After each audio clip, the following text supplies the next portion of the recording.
Oh, yeah. Freak out, freak out. Yeah, I'm looking right into the video scope, And this is Macho Man, #1 Macho Man impersonator, past, present, future. Yeah, and I'm here to tell you, you are watching 49er Minded with Bashar. Yeah, the cream of the crop. Dig it?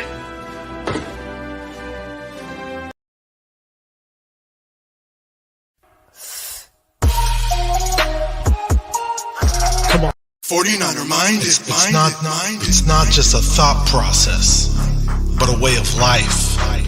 49er Minded. 49er Minded. Can't shake it. It's 49er Mind that I got. It's 49er Shine that I got. My psyche's on another Frisco Super Bowl. Don't sit slow, cause here we go with a super show. A red and gold session about a red and gold obsession. With some well-controlled expressions, let's talk about that win that we got. Who should have been in the spot? That's how it's been in the spot. All that back, all that crack, all that straight bumble sack. Or just dial it on up if you wanna talk smack. It don't matter what the storyline, as long as the story aligns with a 49er mind. 49er Minded. It's not just a thought process, 49er Minded. but a way of life. Bashar. 49er Minded. Way of life. 49er Minded.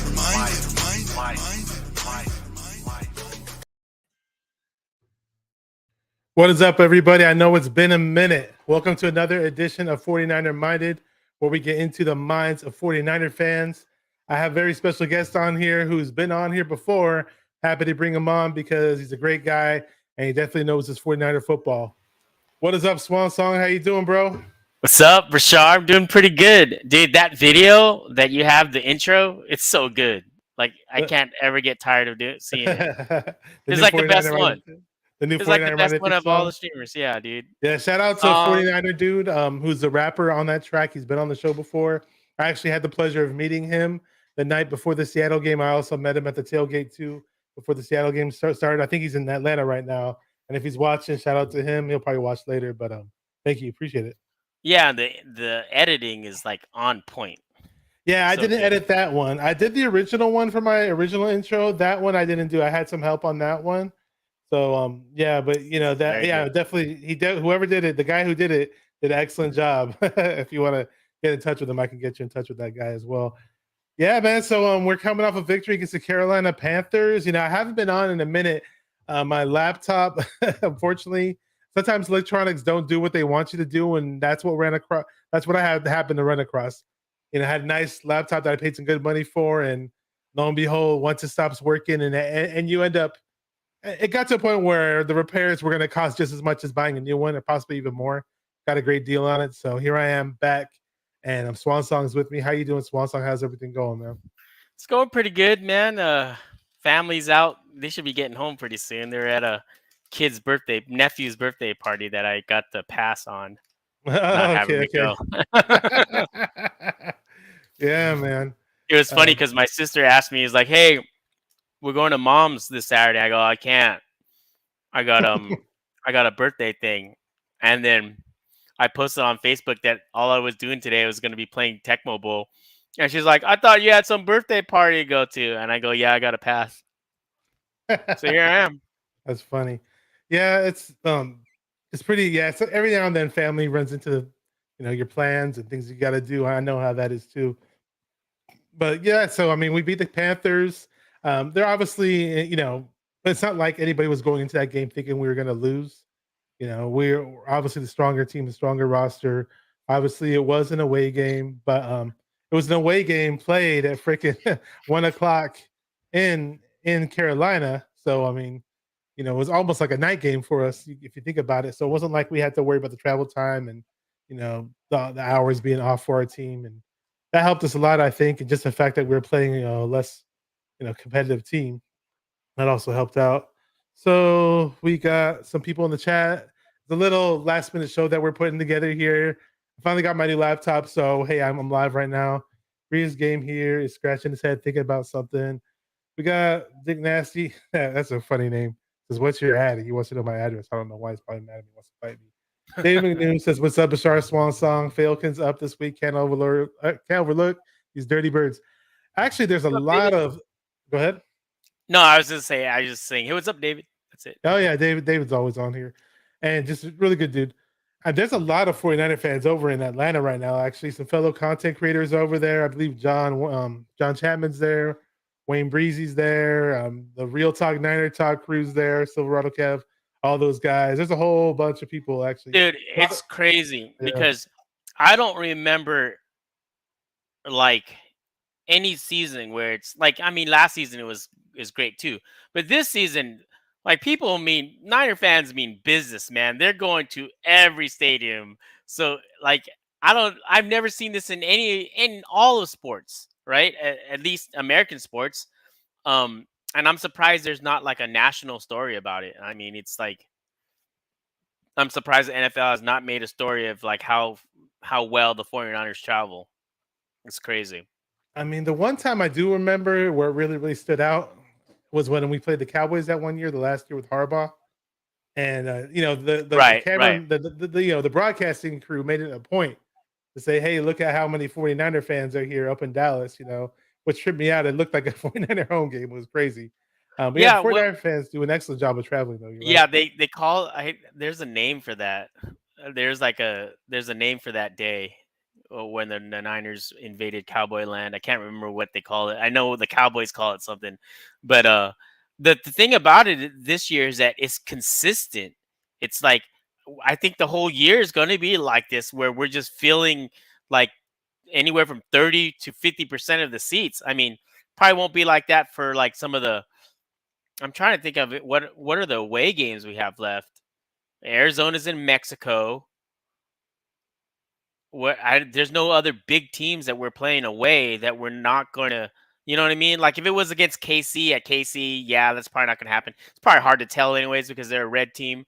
Um, if we're playing the Bucks at Tampa, I don't know if that's going to happen. Like some of the bigger teams, but like some of these teams that are kind of like 500 teams and less, it seems that the Niners just go there and represent. And you see red all over the place. It was definitely like that in Carolina. And Carolina, it's not like that. I mean, sure they're a losing team right now. You can say that, but they've actually had a good amount of success as well. So you figure with that success they had, and they actually had success early on as a brand new team. I remember, but you think that would have built up a pretty loyal fan base. But I mean, we totally took over that stadium. It was just crazy. Yeah, they're kind of depressed with their team right now, right? Because they just fired their head coach. No one liked them. Like, they have talent there. They built a pretty decent roster. It's just, they can't get the quarterback position right. And yeah, it's just they're like on a fire sale right now. And I don't know if that owner knows exactly what he's doing, but I know that they're having a fire sale. And the thing about it is, like, the Niners beat them for sure. They killed them. But I still don't know where this Niner team is at, really, because especially with all these injuries, it's hard to tell what type of team we have. I keep on pushing back the litmus test, right? Like, the first litmus test was going to be Denver, and then yeah, we lost to them, but Denver looks like crap, right? So that wasn't a real litmus test. Then we faced the Rams, and you're like, okay, that's the real litmus test, the Rams, right? And well, the Rams have been they're like the 30th worst offense in the league as far as efficiency is concerned. So it's like we haven't even played a winning team yet, right? Like, I think if you look at all the 4 teams that we beat, they all have losing records right now. Granted, that's a Yeah, little bit circular logic because, yeah. we beat some of It's those pretty teams. early in the season. I mean, Yeah. things haven't really formed properly. Things haven't shaped properly. My argument was when Niner fans are just sitting here and hollering Super Bowl, and then we're in fucking week 3 and week 4. Like, what are you thinking about? Where are you going with this Super Bowl talk? I mean, you don't know which teams are going to make it to the Super Bowl. I was saying this on multiple streams. I did a lot of guest shot. Actually, for the good amount of time that I wasn't on here, I was actually on other people's channels. But I was just saying that, like, in order to gauge who the Super Bowl, which teams are possibly going to make the Super Bowl runs in whatever season, you have to wait till like week 10, maybe week 9, week 11, around that time to get a better idea of which teams are going to make the Super Bowl. So, I mean, all that Super Bowl talk is just crazy, and we don't know exactly. We don't really know who's really, really good right now or who's really, really bad. You mentioned the Rams. I mean, Stafford is playing probably arguably currently playing the worst football of his career. When he's played exceptional football, even in Detroit, I mean, he's played excellent football. And even though with a really crappy organization, let me just say what's up to some people who trickled in. It's been a while since I've seen these guys. We got Damian Lee, not the Damian Lee that played for the Warriors. Not sure if you're a Warriors fan, bro, but the Niners are the true America's team. Is referring to the way the 49ers make it out to big games, and they just travel very well. We got Celts Chronicles. What's up, bro? Definitely check out his YouTube channel. Says, what's up, Bashawn Swan? Good to have you on. As always, Celts Chronicles is just one of the really, really good dude. And he's mentioning, David McNew's mentioning the Panthers should trade us Derek Brown, the defensive tackle. If they want a first rounder for him, I'm totally passing on that. There's a lot of rumors coming out right now with the whole, you mentioned the fire sale earlier. I mean, that organization's totally in shambles. I mean, if we obviously handle them pretty well, but I think if any team, I mean, it almost seemed like Matt Rule was just ready to be fired anyways, regardless of what we actually did to them. That organization's terrible right now, and they're looking to ship off a lot of their good players. If I were them, I wouldn't necessarily do so. Maybe they want to just start completely fresh and free up money. I mean, what's the big name that we've all heard today, right? Christian McCaffrey, former Stanford running back. Excellent NFL player. My knock on the guy is he does have an injury history, but he's that one guy that I think he would be a perfect fit for this offense. What do you think? Yeah, I mean, he would be crazy. He would be crazy for this offense, but like, I don't want to hear Niner fans complaining that, if the Niners do go get him and he gets injured, that, it's like, what could go wrong, right? Get an injury-prone player back on the Niners. Like, we did that with D Ford, and we go through our injury issues without getting injured players, and so I don't know. Like, I would be excited about it, but I would be crossing my fingers that he wouldn't get injured, because he still has, I don't know, a couple years on his contract left, and he's not making crazy money, but he is a running back. It's, I think, 8 to 10 million or something like that. So it's not crazy, but I don't know. It's hard, man. And then what do you do about, like, do you just stop believing in Elijah Mitchell at that point? Like, and he's the cheap, right? So I'm not sure. Like I said, I wouldn't be mad if they made it, but, and what type of draft capital are you going to give? Like, we're already kind of against the wall pretty much now. If you look at our cap stuff, it's like we've extended a lot of players. It's a tough break that Emmanuel Mosley went down, but that would have been another contract we would have to probably have signed, right? So that changes things. But they could fit him. They could do it if they really thought that he was going to come in and just be, an injection that this offense needs. That'd be great. And also, if you do take him, then you keep him away from, like, other teams that would get him, right? Like the Rams or something, Yeah, that's the only thing. It's like, I'm not really. I mean, sure, I would love to have him on this offense, and I think we end up scoring a bit more points, and it may possibly help put us over the hump come playoff time. This is all speculation, of course, but again, it's always about injuries with this team, right? I mean, we have had such horrible luck with running backs getting hurt, not only this season but previous seasons, and I just don't like that. I just don't like investing a whole lot into that position when we can get certain players for cheap. Like, we just brought back Tevin Coleman, which was nice because we finally had that outside stretch run back. We had that aspect of our run game back. He looked pretty good. I mean, he didn't look bad at all. And it's just, I don't know, McCaffrey got that talent, but again, what are we going to have to give up? We don't have a first rounder this upcoming season. They're going to ask for a second rounder for the upcoming season. Who knows what they ask for? I'm just pretty iffy on this idea. I'll be honest. Yeah. With you. I'm pretty iffy on it.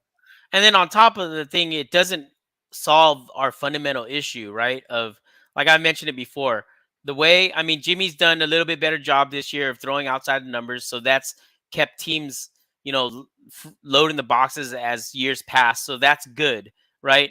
But we don't know how long that's going to last, right? If it reverts back to throwing over the middle and teams condensing and, getting closer to the line of scrimmage, maybe even if you had Christian McCaffrey, it wouldn't be that much better because you're already stacked, right? Like the defense is already stacked against you, right? So that's one way to see it. But he could also be maybe he could still do well under those circumstances. So it is a bit of a gamble, but I mean, do they think that they're how good this team is? Like if they're willing to go all in, I just don't know. Like it, the KC game is definitely going to be the litmus test, right? That's for sure.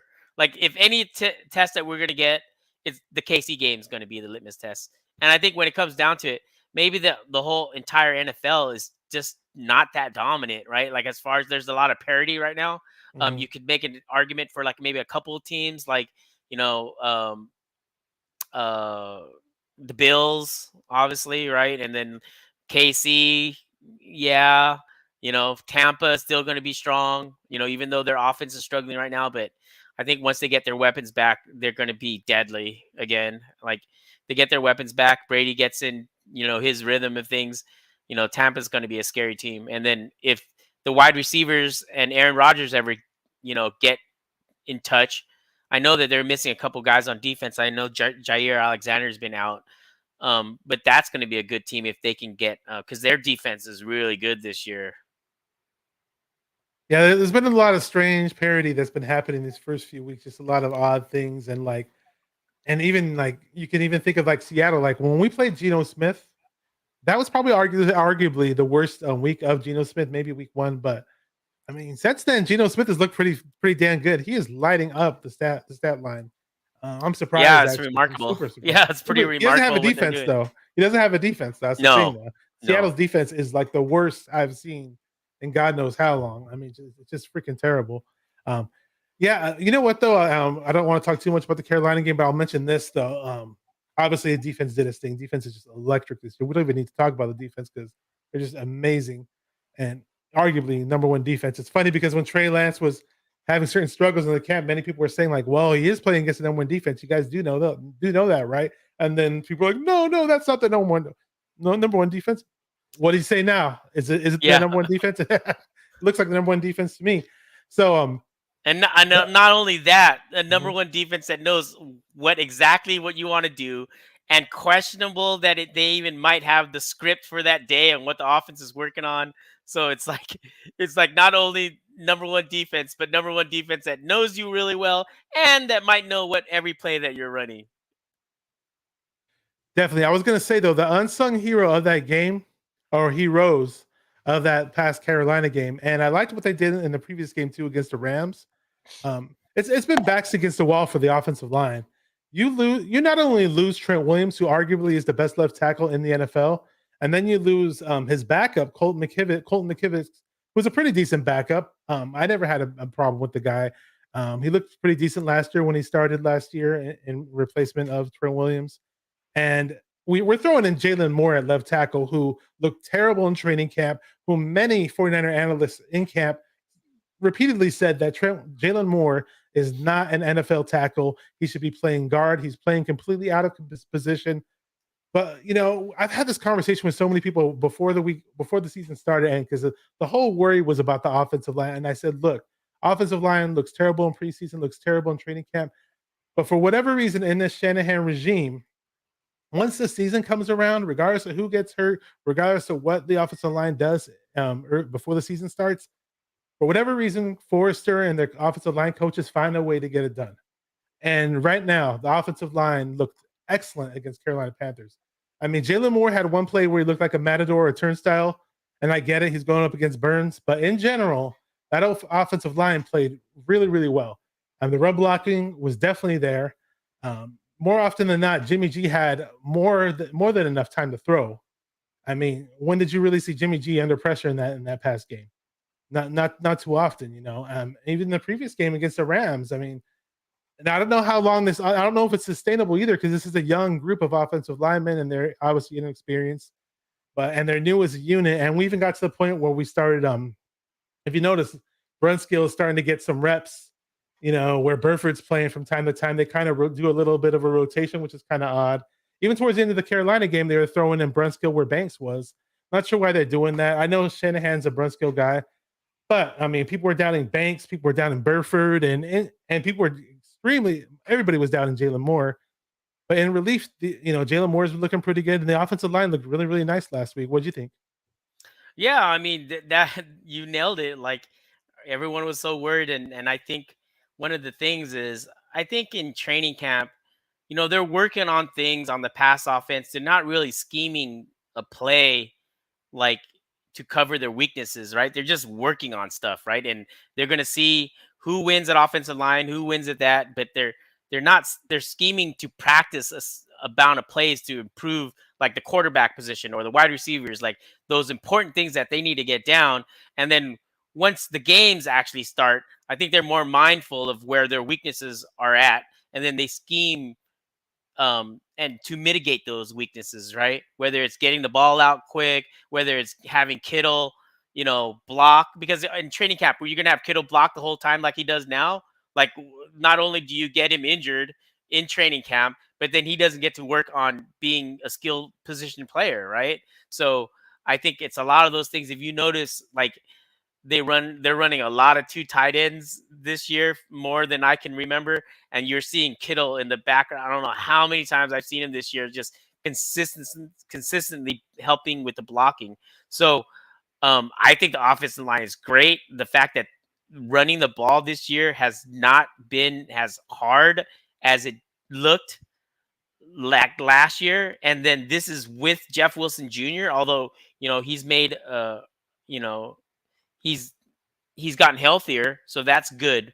But the running has been good. Has been pretty solid. I mean, they haven't ran a lot, but they've gotten some explosive plays. They've had some big holes that Jeff Wilson's running through, and he's gotten two big explosive plays on. The passing, Jimmy does get the ball out quick, and they scheme it to where he throws the ball out real quick. And I think the test again, I think Carolina has one guy on that line that's good is Burns, right? The other people are just kind of like solid to Yeah, they have a good D okay. tackle. I forgot his Yeah. name. Somebody mentioned him in the chat. Yeah. So it's like it'll be interesting to see, like, like I keep on mentioning this, but KC, they have two pass rushers, right? You got to worry about Chris Jones and you got to worry about Frank Clark. So it's going to be interesting to see what happens there, right? I know McGlinchey, other than having a few plays that makes him look really bad, like getting sit on his butt. He's been in one of those solid in games. general. But he's been McGlinchey's solid in solid. general. He's been Yeah, solid. he's been solid. And Yeah. the fact that we've lost Trent and that we're doing left tackle by committee and Jimmy's not dead by now, that is a positive sign. So the Exactly. things that we were so worried about like ends up not being. We're kind of like wait and see still, but I'm not panicked about that, right? Like right now, the only thing I'm worried about this team really is how's the injuries gonna like affect this team on defense, right? Like they've been going really good right now, but if they're missing two guys like Armstead and Kinlaw, not only we're missing the higher upside, but now you're missing the rotation, right? So now all the guys that are rotating in there's going to be less to rotate in. So, and then if they do rotate, then you're getting with normally a third string guy is now a second string guy, right? So that's going to be interesting to see how that all plays out as the season goes. I think we're going to get Armstead back. Who knows with Kinlaw? He was just put on IR, so he's out at least 4 more games. But from what I'm reading, it doesn't look good. Like he might stay on IR the whole year. So Yeah. that kind of. Yeah, we're gonna get into that topic in just a second. Really quick, I just wanted to mention Kittle before we get into Kinlaw. We finally got to see him used as a receiver. That was nice for a change, right? He finally caught a few nice passes. There was one nice pass thrown to him by Jimmy G. See, I'm giving him credit. A good pass thrown to him on the outside. I'm not a hater. So yeah, so that was good. That was good. So Jimmy was actually throwing the ball outside the numbers, and Kittle made a good catch on that play. Hopefully, it'd be nice to see Kittle get in the end zone.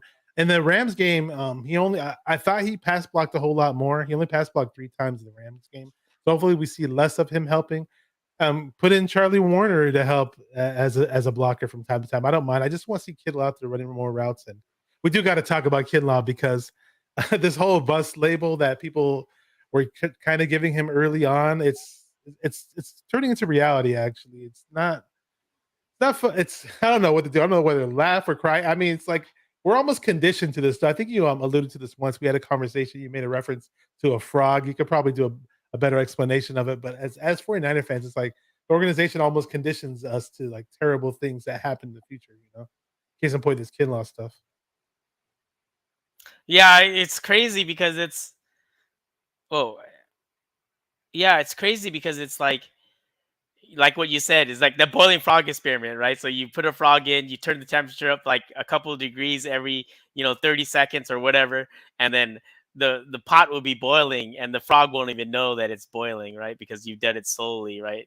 So that like, but yeah, so it's like I don't- I hate to use the term bust, just because he doesn't have any control of he doesn't really have any control of it. The only thing that I could say is I did hear a rumor. I don't know if it's true.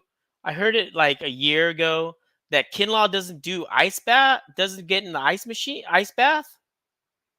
Like someone told me. I don't I know don't if that's know. I true don't or know not. about that or not. I Yeah, mean, I I don't know if know I that's know he true or did not. spend some time in the training room because Grant Cohn said he was the king of the training room. Right, because you want to like if you're going through all those knee things, you got to go into that ice tub, man. Like that's just the way it is. But obviously that's probably not just it. But I like Kinlaw. I'm pulling for him. He still has another year on his contract, right? I don't think they're going to use a fifth-year option on him, but we'll see. We'll see if he comes back this year. I know they haven't ruled him out entirely, so maybe he can come back in 4 weeks or maybe at the end of the year, and then just give as much as he can until the end of the year and see what happens. But yeah, it kind of sucks. And he was getting like if you look, he's trying his best. You saw his body transformation this year. Like I've never seen him so thin and cut up. Like Well, never he's seen that. not thin. He's still gigantic, huge, and ripped. He Right, was right. just You know what I mean? Thin thinner. for him. Yeah, thinner for him. Like But it still doesn't do good for his joints. His joints still can't handle whatever yeah. body weight he's at. It's just terrible. Yeah, I mean, he might play this year, but am I going to hold out hope for it? No. I'm pretty much telling myself, and like I told you, I conditioned myself. I'm like, if he's on the field, it's a plus, but I'm not like expecting it. I'm not going to get super pissed if he's not playing because, and knock on wood, again, back to his great defense. Freaking guys like Kevin Givens and Hassan Ridgeway, who we picked up from the Yeah. Eagles, are. I mean, I've watched some film of these guys. They're not necessarily making the huge tackles, but what they are doing is they're plugging in holes for those linebackers to just run in and make the tackles. And these running backs are only maybe getting like 2 yards a time. It's Yeah, and pretty then nice. Givens, he's been making plays, man. Like he's been getting in, knifing, he's been blowing up plays. He might not be the single one that gets the tackle or whatever, tackle for the loss, but he's making it so someone else gets a tackle for the loss because he's penetrating so well, right? So like Ridgeway's doing a good job. I think Ridgeway got a sack at the Carolina game. And then you have Hyder's been all over the line, so that's been great. So they've been able to plug in those things. And what's good is that as long as we have like this, like the pass rushers, causing havoc, which they are with Bosa, Ibukam, Jackson, Omenihu, even Omenihu goes in the middle as well. It's been crazy, man. It's like losing Kinlaw and Armstead, and you wouldn't even know. Like, like wouldn't matter because they're number one ranked in almost every category. This defense, right? So it's like, Yeah. I think as long as you can stop the run in the middle and then the pass rush is going the way it is, like it's still awesome. But Like now, when like, we lost yeah, Buckner, I was telling people don't trip off of it too hard because we got Chris Kosaric and we found a way. We've been finding ways to still have a pretty decent. I think we'll find a way to have a decent defensive line, regardless. So I mean, that's pretty much as it is. yeah, and then yeah, and with the Buckner trade, people always realize it's not just one for one Kinlaw and Buckner. There's a lot of things. Like we probably wouldn't have gotten Ayuk. We probably wouldn't have been able to keep or easily keep Jimmy Ward. So it's more complicated than that. So I don't like going down that road. I understand where people are coming from. It would have been nice to keep Buckner, but Armstead. I mean, of course he's been injured this year, but last year the 4 or 5 game stretch at the end of the year, dude, he played really good. He played as good as Buckner ever did in that stretch, right? So it's like you can't really, you know what I mean? Like people like to crap on Armstead because he doesn't have like the crazy numbers, but you saw those last 4 games or 5 games that he played, he was an impact. Like it's hard to argue that anyone could have if Buckner would have made as big of an impact, right? So Oh yeah. So that's pretty much we've covered a lot like of these trade rumors and the Kinlaw stuff, and people are going back and forth about the quarterbacks in the chat, and you know I'm not even going to get into that right now because you know where I stand with that. But let's talk about who the Atlanta Falcons have at quarterback. Marcus Mariota. He's kind of he got off to a really nice start when he was with the tight ends, and people were thinking that he was going to be something, and then for whatever reason didn't work out in Tennessee, and then the Raiders picked him up, and he was a backup to Derek Carr, and now he's back to being a starter with the Atlanta Falcons. I mean, I'm looking at his stat line right now; it's kind of not that impressive. I mean, he's got 4 touchdowns, 4 interceptions, 78.8 QB rating. Well, what do you think about Mariota, the quarterback we have to face tomorrow? I was meaning to watch the Atlanta game against Tampa, but I can't stand watching Brady, so I didn't want to watch it on NFL on my NFL Plus. Well, we all saw that one play though, right? Where Brady I saw that play. That was bullshit. But so like I wanted to take a look at him. I know the only thing I know is like what you said is the stats.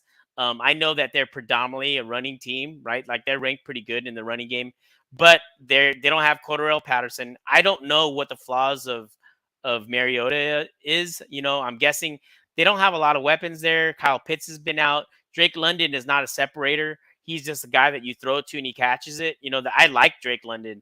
He's not going to scare any defenses though. He's like everything is like the DBs are always going to be around him, but he always finds a way to make a catch. That guy is really sneaky good.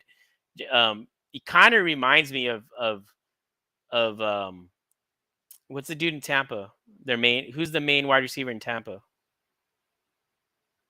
Who, Evans, the big guy? Yeah, Evans. Not as bursty as Evans, but he kind of reminds me of that. It's like he just has a huge catch radius, catches everything. He has good body control. But yeah, I don't know what to expect from Marion. I know that he's not been, very good, The one thing about his game is that he's mobile. He's just we have kind of had problems against mobile quarterbacks. Now, if we find a way to put out a spy, maybe against this type of team, who I mean, I don't want to say I'm gonna sit there and downplay them and say they suck and say they're terrible or anything like that, but and then they're 2-3. I almost kind of see this team like because on paper you could look at this team and look at whatever quote unquote weapons they have, and none of it scares you on paper. None of it. I mean, you think this number one defense will just go into Atlanta and obliterate them, right? Yeah. But you almost smell kind of a trap game element. I mean, and especially because of Atlanta. I don't know if it's a Shanahan thing. I mean, we did beat them last time we played them, but that time now I thought we definitely should have beat them in Levi's when Kittle pancaked that one dude and was laughing. Here we are losing to him at the very end, where that was back when they still had Matt Ryan. They still had Julio Jones. They're a completely different team now. And you mentioned Cordarrelle Patterson. That was one guy that worried me, but he's not even there. Their other running back is Tyler Algier, and I have no idea. I don't really know much about the guy. He has one run for 42 yards, and that's he's 0 touchdowns. So one thing that we always hear trap game and all that stuff is this Niner team. Like I don't remember any trap games, at least in the last couple years for this Niner team, or since 2019. I think they're always ready to play. I think the times that they do lose is because I don't think it's because they're not fired up or anything. They just make boneheaded mistakes, right? Like that's part of it is on the quarterback. That's part of it, like just fumbles at bad times. And I don't know if that has anything to do with like if you're mentally prepared for the game. I'm not sure. Like I've never seen them come out flat unless they come out flat because it's like a short week and things like that that you can understand. But there's never been a game where I'm like, dude, they don't look like themselves, right? Like I could say, dude, they're playing sloppy today. Things they're getting bad luck, things like that, or they're just have holes all over the place. Like last year when we had those injuries and we were literally had Josh Norman and Ambry Thomas and Diomede Lenore play on the back end, and that was kind of scary. But the corner situation was horrible last year. Yeah, it was horrible. So it's like I think Shanny and them, they do a pretty good job of having this team focused. And I think this team knows, right? Like they know how close they've been. They've been on this pursuit.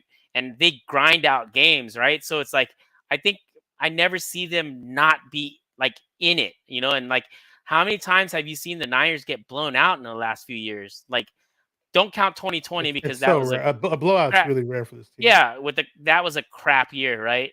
But I hardly ever see this team get blown out. They're always in the game come the fourth quarter, right? There might be a couple of games in there where they were kind of in it, and then Jimmy throws an interception, and then now we're out of it. I think it's like the Colts game was kind of like that, right?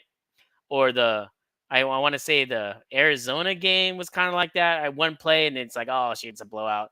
Um, um, the Seattle game when Lance came in, after Jimmy got injured, that was kind of a blowout. But they were all in all those games late, so I'm not so worried about the trap game. I'm just worried about like, hey, our turnovers are going to kill us. Jimmy's never had 3 games in a row where he hasn't thrown an interception. So that remains to be seen on that. I was going to bring that up. You totally read my mind. It's 2 weeks in a row, right? With Jimmy knowing the INTs, and he hasn't had 3 games in a row without an interception. So great point on that one. Yeah. So it's like, we'll see what happens. It's like, the Niners should beat this team. If they lose tomorrow, it's because we're seeing turnovers or we're getting run on, right? And I don't see that happening, especially they don't have Cordarrelle Patterson. Like, I don't know what are they going to do consistently, right? Like offensively, what worries me a little bit though, they don't have like the greatest defense or anything like that, but they are pretty damn good at stopping the run. I forgot where they ranked, but I was just watching some previews about them, and they are known to be pretty decent run stopping team. So again, now that we have Tevin Coleman in the mix, I have no idea if Tyrion Davis-Price is going to be a factor tomorrow in the run game. I mean, I heard that he was practicing. He's not on the injured list. He's not questionable. Is he going to be activated? Is he going to get carries? Who knows? But expect to see a lot of Jeff Wilson Jr.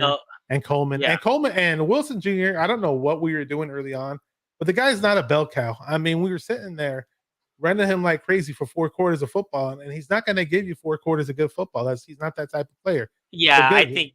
Yeah. I think we get a running back we get a running back that Shanahan finally trusts, I guess. And now we're doing a little bit of a rotation, which is good. Right. Better than giving all the carries to one guy. Yeah, and that's what you made. I think you made the point right there. It's like, Shanny, he doesn't trust. You don't know all aspects of the offense. He doesn't want to have plays blown up because these rookies don't know what they're doing. They're blocking scheme. What all the little intricacies of playing without the ball, right? So now they have Tevin Coleman. Now he trusts that, and Tevin Coleman looks fantastic. But it's going to be interesting bringing what you brought about the defense. And I was thinking about this early, a couple games ago. Is like, okay, so we know that teams pretty much sell out on stopping the run and condense everything and dare Jimmy to throw outside the numbers, right? So of course Jimmy threw outside the numbers last game, and so he did well. Got that pass to Tevin Coleman, got a pass, a couple of passes completed out there, right? So the thing about it is, I wonder if a team with a good base defense that can stop the run, it'd be interesting to see a team play Jimmy honest, meaning they don't sneak up safeties to stop the run because they have a good front seven, right? So then they have the DBs and safeties play, kind of basey, like, don't creep up, just kind of like, hey, they play the middle of the road both ways. They don't make it too easy for Jimmy where they're selling against a run and it makes Jimmy's life easier. They're just going to play it like, we'll see. Can Jimmy be better than, can Jimmy only be good when defenses are selling against the run? Let's see what happens, how Jimmy plays when we're not selling against the run. I think a team that can stop the run with their front seven will do that. I think they're going to go, you know what? We're not going to make Jimmy's life so easy. You know what I mean? We're going to make it a little bit harder. And then that's going to be interesting to see how this team does with that, right? Like, that's the one thing that I want to see in this game and in the KC game, right? Because you say they have a good run defense. I believe KC's defense is pretty good. So it's like, it's going to be interesting to see when teams change that up, right? Yeah. We were talking about the whole trap game aspect, and Celts Chronicle said this is the last 10 a.m. game for the rest of the year. And the nice thing that the Niners did was they were staying over in the Greenbrier, over in the Carolinas, and no, Yeah, Virginia, I believe. non-factor almost. In Virginia, they were staying in that nice little lush hotel, and so it's like the Niners are pretty much an East Coast team for these past 2 weeks. Yeah. I'd say. So even though it's a 10 a.m. game on the East Coast, I mean they're getting well rested. You know, it's not like they have to fly over last minute from the West Coast or anything like that. So that definitely helps because Yeah, you know, it's playing the East Coast teams, and you know it helps avoid that trap game type stuff. Those elements. yeah, and you know what's awesome is that they'll have some jet lag. I mean, I guess you have less jet lag when you travel from the East Coast to the West Coast, as opposed to going from West Coast to East Coast. But what's good about it is the next game is Kansas City, but that's a Sunday night game, right? I believe that's a Sunday night game, so it doesn't even matter, right? At that time, their body should be acclimated, and but it's not going to be early morning. It's going to be 5 o'clock. So whatever if their body's at 8 o'clock or 2 o'clock, it's fine. It's not going to be like this early time, so it works out for them in that regard. But I think the 10 a.m. game, as far as tomorrow is, they've made that a biggest non-factor they could, right? They mitigated that the best they could by staying out on the East Coast for now 2 weeks. It'll be 2 weeks, right? By the time the game starts. And then when we talked about the whole, obviously we mentioned our defense earlier, and a huge factor with this defense in this tomorrow's game is Bosa will most likely not be playing. There were rumors. I don't know if he actually practiced, but there were rumors of some people thought, oh, he might play this week. I'd be really, really surprised if the 49ers suited him up to play. He's got that, you know, he's got a groin injury. I'm not sure what degree of the injury was in comparison to what Kittle had. Kittle sat a few weeks, and if they rush Bosa out there, I don't think it's a good idea. But at the end of the day, it does obviously make our pass rush weaker. Obviously, if he does sit, but I do like what I've seen from Samson Ebukam on the edge. Looks really, really nice. And Drake Jackson, who I was really, really high on that we got in round 2 from USC, has looked pretty good as of late. And I want, you know, guys like Ebukam and Drake Jackson, Omenihu, Kamoko Toure, who was playing last week that we finally got to see. Those guys on the edge to step up. And we, you know, we mentioned Hassan Ridgeway and Kevin Givens. And there's another guy that we had playing last week on the inside, on the interior, in Kinlaw and Armstead's absence, was Akeem Spence. He's an NFL veteran. I believe he played for the Bears and the Patriots. The guy's wearing number 55 as a defensive tackle. Looks like a linebacker wearing a jersey that's way too small for him because he's just so gigantic and huge. He's this big dude, big run stuffer type of guy. So I mean, it's gonna be interesting to see what our defense, you know, a defense without Bosa, obviously without Kinlaw, which has been the narrative, but no Armstead. But, you know, on the back end, we have guys like freaking Talanoa, Hufanga, Gibson at safeties. And you mentioned offensive line. That was a huge question this year. Going to the season, safety was a huge question. But, you know, even with Jimmy Ward out of the lineup, but these guys are looking spectacular, man. We could have not dreamed of Hufanga playing the way he is. Like, no, if anyone said that they knew that this was coming, they're full of crap, right? There's no way anyone could have realized how much of an impact he's been, right? And Gibson and him have been playing off each other. I think that you got to give a lot of credit to D'Amico too. You know, like whatever he's doing. He has those players in positions to succeed, right? And that's important, right? When you're a coach, like you're not putting Hufanga in situations where against his strength, like you have him going towards the line of scrimmage as opposed to backpedaling, right? So. And Gibson, like a veteran that's been like top 5 in safety rankings off PFF, right? So that's been awesome. You know, we haven't brought this up yet, but you know, since Emmanuel Mosley is going to be out this game, or he's going to be out the entire season, I totally forgot about that. Yeah, we're going to see who's going to be the starting corner, right? Is it going to be Womack? Is it going to be Ambry? Is it going to be Verrett? You know, so it's like, I probably think it's going to be Womack, because if Demo is doing well at the slot position, it doesn't really make sense to move him out to corner and then put Womack in the slot, because then now you're making 2 positions, like with, you know what I'm saying, with lack of experience this year. So I think you keep Demo at slot, you probably move Womack, and then if you feel you want to sprinkle in Verrett in there in dime packages and things, and see how he's going to look, right? Actually, I think Kyle ruled ruled out Verrett already. Because Okay. he had said I that. don't want to see Verrett rushed in any Yeah, lineup. he ruled out Yeah. Verrett because Verrett missed practice. He did 2 practices or 1 practice, and then he was really sore. So then they said, you know what, we're going to revisit it next week.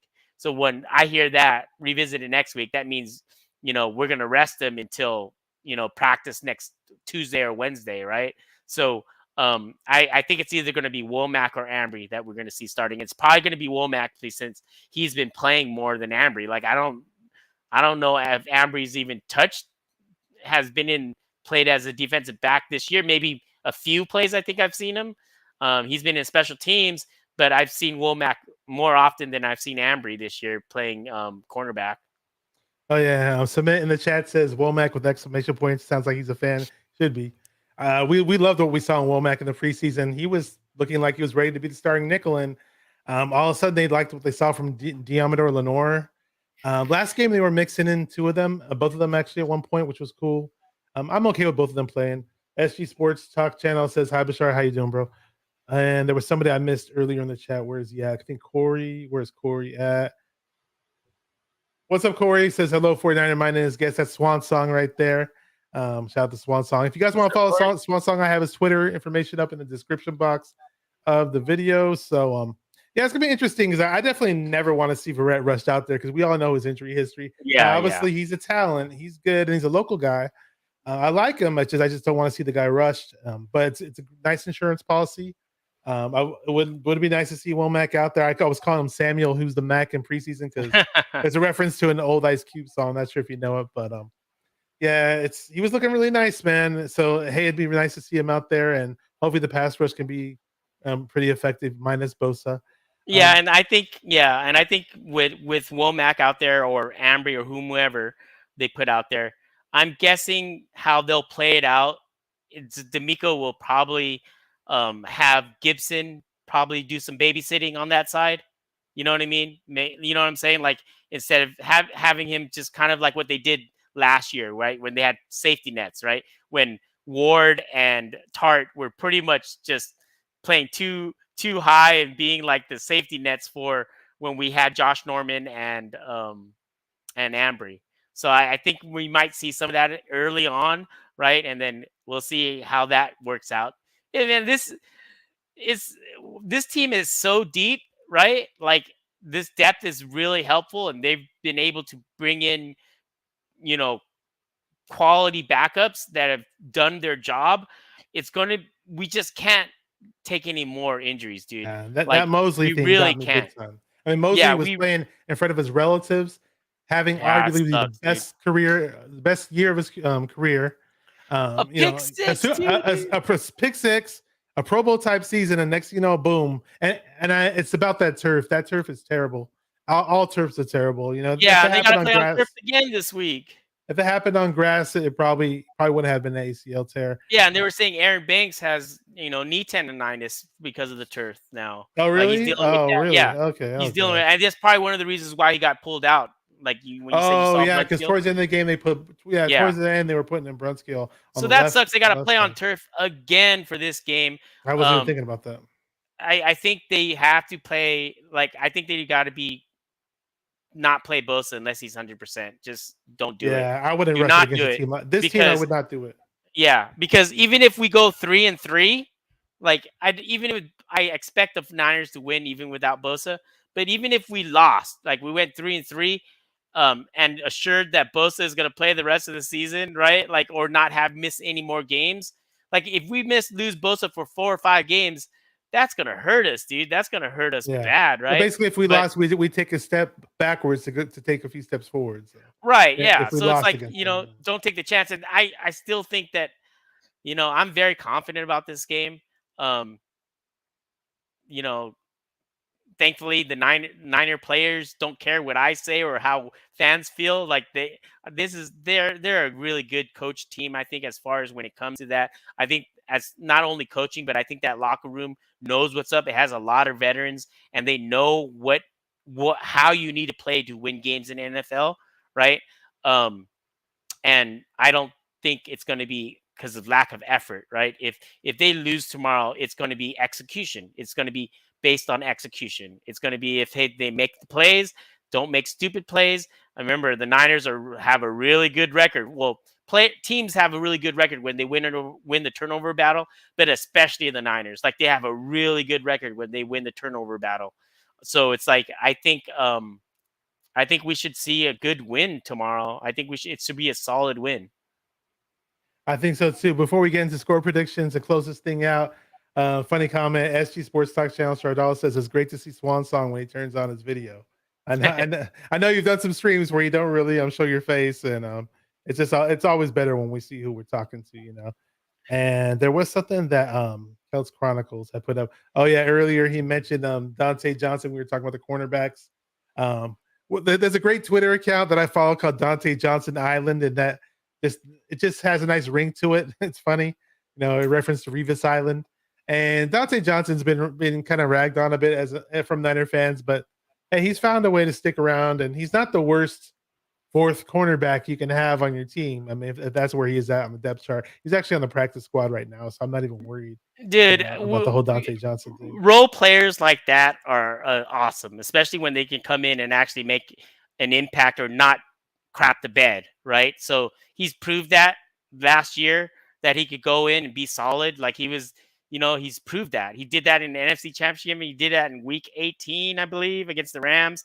So it's like he's proved that he can do that. And so it's like how could people crap on a guy that the Niners literally pay nothing? They yo-yo him off the practice squad all the time, and he's always there and is professional and produces. So what more do you want? Hey, when Aaron Rodgers challenged him in that playoff game, I think more than once, and he didn't look too bad. So we got a score prediction dropped. Dude, one of these days, I'm gonna get a Dante Johnson jersey, dude. Like legit. You can always he get deserves one. it, dude. He deserves it, dude. Legit. So Kelts Chronicle says I think we might see Ambry Thomas again on the outside. He looked nice at times last year. He just had a terrible camp and didn't look good at all in the preseason game. I'm not rooting against the guy. The more the merrier. If he can help and contribute, no problem with that. Big Nasty says Dante Johnson sucks. We got our first score prediction from Corey Davis. Says 21-17 Falcons. I was kind of thinking that, but I think the Niners are going to score a bit more. Let's just say I'm going to say I'll say 28-13. How about that? You know, maybe the Falcons score one touchdown, get 2 field goals. We haven't given up a touchdown in the first half as a defense. So hopefully we continue that streak. And what do you have as your prediction? I'm saying 28. I'm going to go 24-10. Okay, 24-10. Okay, not bad. So okay, here we go. Whoa, Chardal, SG Sports Talk channel says 65-10. Oh, whoa, he's got that college NCAA score. Yeah, that's like you know, a college powerhouse. You never know, man. You never know. Hey, we can maybe Talanoa Hufanga gets a pick 6.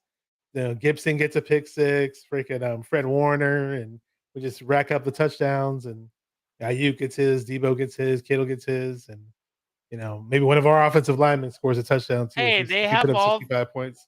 They haven't had many injuries on the offense. You know, of course, offensive line we have, but I mean, as far as their skill position players, everyone's healthy, everyone's doing fine, everyone's like Ayuk is always open, and let's see if Jimmy can keep this up. If Jimmy can keep this up, you know, and the running game can be explosive and get some yards, you know, like the offense can only do better, right? Like, because they're ranked pretty low in the league right now in all categories. Yeah. So this last game helped, of course, in Carolina, and Atlanta has a crappy defense. They're like, I don't know, 30th or whatever it is. Yeah. I don't even know. I was going to mention to the guys praising Jimmy big time and getting mad at me for not praising him. I'm not going to praise a guy who's tied for second to last in the NFL with least touchdowns thrown. That's where Jimmy is right now. So let's not get carried away and say Jimmy's balling out and he's doing hella good and he's a beast. I mean, Chardal's saying 500 yards right here. I only grade Jimmy now against Jimmy. Like, I don't even grade Jimmy. That's what I do. Yeah, I don't grade Jimmy against everyone else because we know what that is. Is if he plays better than what I expect him to play, then to me, I'm not going to crap on him, right? If he plays horrible, then yeah, you'll hear me lay it on. But if he plays better than Jimmy, then that's fine, right? Like, because we haven't seen, like, if he goes out here and slings a rock, that would be a surprise to me. And It'll be and like the Saints game all over again, right? right, but most of the time, if Jimmy's gonna have a big game, you know why he's had a big game, because he threw it 5 yards, and Ayuk or Debo or what's it called took it to the house, or Kittle took it to the house, Yeah, right? That's those rack plays. we know this, right? We've seen.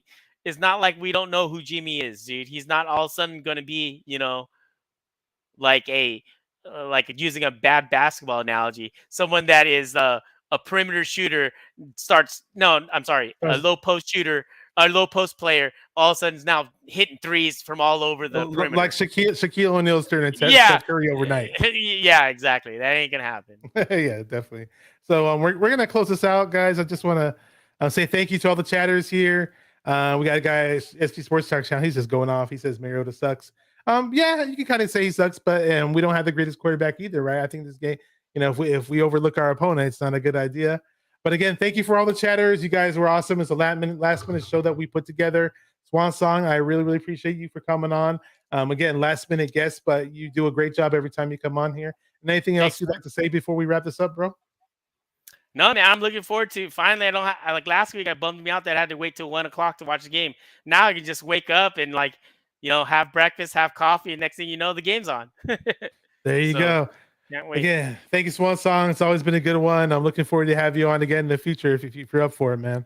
Yeah, always, man. And thanks for having me. And guys, pray to the football gods. No injuries, please. Yeah, no serious injuries, please. So we can definitely use those prayers. So again, thank you guys for watching 49er Minded, where we get into the minds of 49er fans. So you got the 49er Minded t-shirt repping.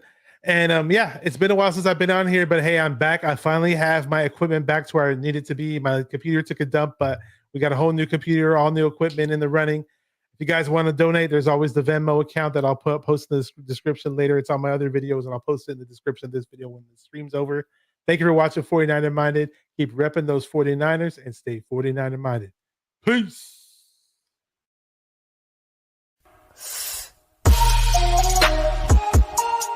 Come on, 49er faithful, let's get it. Because it's 49er mind. We gotta do this one time for the Empire. It's 49er mind.